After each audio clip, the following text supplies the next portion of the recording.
maps up where I'm securing days off, and they were like, "Ooh," and like the shop turned on them, and from then on, and I think since always, but like definitely from then on, they were all like, "Fuck you, Gunny," because that's like dangerous. That's incentivizing signing shit off, and that's like kind of a big deal.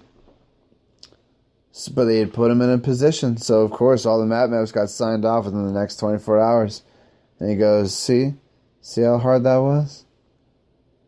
And I was like, man, that's like a super villain move. Like, I didn't have too much of a problem with Gunny Real, but like Gunny Real was by no means a saint. Like maybe he probably did what he had to do, but I know a lot of people felt strongly against that guy. And like when we were in January, I guess in November we had the Marine Corps birthday. I guess it's the only holiday that like kind of stuck out in my mind because we got 2 beers. We got to drink our 2 beers, our 2 like they're like the only thing you can demand of the Marine Corps is your 2 beers once a year. And I'm like, what a fucking stupid thing to say. But whatever. So we got our 2 beers and we had to get 1 beer. We had to like turn in our ID. We had to like check out our ID card. Everything was like guarded. We waited in line. Dude, like to get like these beers was like was so unfun. Like it just killed the buzz. I remember like I didn't have keys in my pocket. I must have had like a knife, just something sharp. Yeah, because I stabbed myself in the hand. I was with Todd and Clark. I remember I grabbed the Clark's knife and I was like, and I stabbed into the can and I stabbed through the can, through both surfaces and into my hand, and I kind of stuck not too far. I was like, ah! And my hand was all bloody, and I was like shotgun this fucking beer, and Clark thought I was a fucking madman. He was like, you're fucking crazy, dog. And so I where am I? Oh, so I shotgun 2 beers, and I feel warm. I feel okay, but I go to bed. I grab my 2 beers. I go get some food. I feel good. I go to sleep. I play Pokemon. I played Pokemon every night before I went to bed for a month. Then I was reading the Game of Thrones books for the entire deployment. Those things are fucking awesome. There, enough about that. And so by the time that January rolled around, we were kind of starting to hey, remember guys, we've been here 4 months. And I hadn't realized how long time had gone. Time had really just faded into nothingness. I wrote poetry in Afghanistan when I first got there, and I wish I had written more. I wish I had filled that logbook with poetry. I think it would have been really cool. I think I just got bored. But I have a 24-page booklet of Marine Corps poetry. Haikus, free verse. They mostly rhyme. A couple of them are alliteration. Just different, terza rimas, a different cadence. Just doing weird shit, because I felt like it. And so, I had written more poetry about, the weather, and, we had this sand blizzard, clean out the flight line for, a day or two. And what it was it was a cold front, a frigid cold front, below freezing. It was miserable. Mixed with this fucking sandstorm. I don't know if it's the Shamal winds in Afghanistan, but I know those are in Iraq. But it was just fucking miserable. You couldn't see in front of you. You walked with your hood on, your fucking shirt tucked, your gloves on. You had a beanie on, your goggles down, your gaiter up. You look like a fucking ninja, dude. You would have no skin, and you would just walk fucking the rebels on Hoth, dude. That's what it felt like.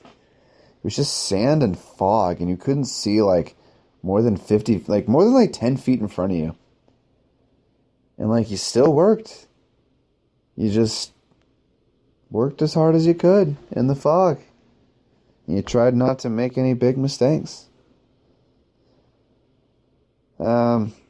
Eventually, I had found out from Clark that Camo had been sleeping with Russ the entire deployment. And I don't know why I got so angry. But I remember I felt like I wrote, this is so bad.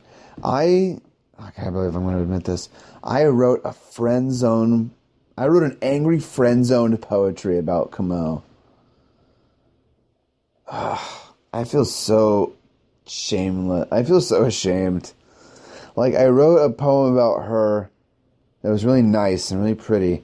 And then under it, I wrote a poem, like, very bitter and very spiteful. And I realized, I was like, well, this flows into one poem. So, like, maybe I can just play it off like this is the whole poem. It didn't have a title. But I remember I gave Camo the cold shoulder. I fucking stonewalled her for 3 days. I didn't say a fucking word at change of shift. I just fucking avoided the fuck out of her. And I never told her why. I mean, eventually I did. But like, I can't believe I did that. I remember talking to Schultz about it. Schultz is my fucking spirit mentor in Afghanistan. And I told him what was going on, and he was like, well, listen here, man. He was a good old Christian boy from Texas. And he's like, well, listen, man, like, you can do one of two things, man. You can be angry, or you can like understand and forgive. He was very much like Christ in my eyes. He was just like the most forgiving dude. He was like the nicest guy. And he's like, you can either be angry at something that like has nothing to do with you, or you can forgive and like, I don't know, be a fucking man. And that was the day. And he worked at that was the end of shift. And I think the next day I was like, all right, I'll talk to her. And so that next end of shift, I said, hey, sorry about the last few days.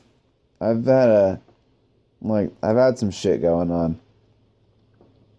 That's all I said. I think I might have said like back home. I think I just said like I got a lot of shit going on. Or I got some shit going on. And I think she knew. I guess she must have found out. She must have talked to somebody like Clark. She knew Clark and I were really close. And she knew Pancake and I were really close. And she just must have been like, what the fuck? What happened with Arnold? What happened? What's going on with him and me? And I remember I apologized. And like, we never brought it up again. And that was like... And she was really cool about it. She and I never had like a rough patch ever again. She put up with a lot of shit. I also talked to her recently. And I just like, I thought she was so cool. And I was like, a part of me was nuts about her. And I treated her very poorly when I was rejected. I was very angry. And then I got over it. But I never apologized. Not for 2 years. But everything was cool. Like, I kind of made up with it. And so, like, by that time, it's like mid-January. And Advon's getting ready to leave. Advon's, like, doing their, like, post-deployment, like, their pre-departure stuff. And like it's like Diet, PJ, Clark, Ferg, I think Staff Sergeant Espinoza. I think he was Advon. And so those dudes were like packing their shit and get ready to like bail, and they were like fucking, later motherfuckers, you got something to say, bigots? Like, you know, they were, like, Clark was ready to go home. And no, I think it was Gunny Real. No, I think Gunny Real stayed. Yeah, because he had a deal with Clark over the phone. Anyway, so that happened like mid-January. And like, I know I've left a ton of stuff out of this story. Like, obviously I can't tell you a 6-month story in, you know, like an hour or two. But I was so like excited to, like, I was starting to not give a fuck. Like, they definitely said it. Like, Russ was like, you'll feel it. At the end of the deployment, you won't give a fuck. Like, this was like Russ's like 3rd deployment. And he was just like, yeah, it always happens. In a little bit, the Advon from 462 will be here. Or no, 464. No. Who was it?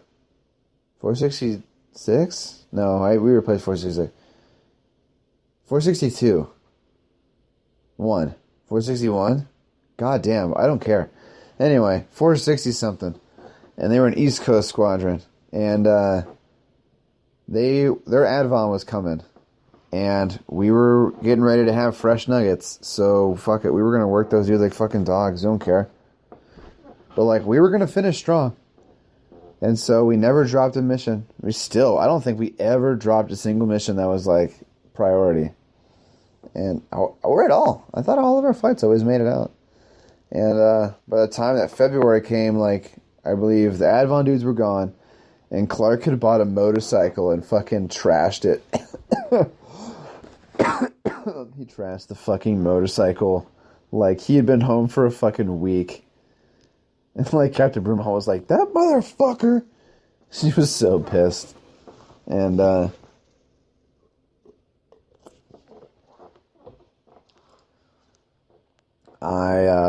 so they gave him a lot of shit, which was funny to me. Funny to everybody, even to Clark. Clark wasn't too upset about it. But by the time February came, like, the Advon dudes showed up, and, like, I don't remember any of their names, but, like, they were, like, smart kids.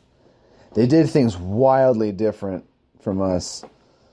Like, I forget who was coming. I knew one of the dudes on Advon, like, one of the guys in airframes from 460-something was, like, from the schoolhouse. And he was just like, yo, what's up, man? Like, how you been? And he was just like, yeah, you remember this person? And, like, Collins and Yost and Smith were all dudes that I knew from the schoolhouse. And they were all coming to Afghanistan. And I was like, motherfucker, that's awesome. And I heard that, like, Smith was, like, this huge fucking dude. And I think Torres knew him, too. Because we were there at the same time. And by the time they showed up, like, the shop was super stacked, and we were, like, cutting dudes out. Like, by the end of the deployment, man, like, it was really emotional, like, and it was, like, kind of maddening. I would have dreams. I'd have nightmares that I would, like, get on this plane, and I remember being on the plane, and I felt like I was on the plane forever. Oh, man, I felt like the dream lasted forever, and then I would get off the plane, and it was the fucking flight line in Afghanistan. I'd wake up. I would just fucking wake up, and I'd be, like, sweating. I'd be like, holy shit, dude, I'm freaking out. And I was, like, smoking a lot in Afghanistan. I was smoking a lot of cigarettes. And it was Camel Crushes when Pancake went on main side. Like, I smoked Camel Blues. Like, Camel Wides. Charlie, too. Charlie smoked a lot of menthols. Ellis was out there, too. A lot of my friends were out there. A lot of good guys. A lot of good smoke buddies. But, like, by the end of the deployment, like, when the rest of the dudes showed up, it was like a fucking high school reunion, man. Like, it was cool. Like, the end of the deployment was pretty chill. You'd come into work later. You'd leave earlier. You'd be teaching those dudes what's up. And, like, you would do your best to really teach them, like, listen, like, to tell them what you should have been told. That is your job when relieving a fucking squadron, man. Leave those birds better than when you found them. Do your fucking job.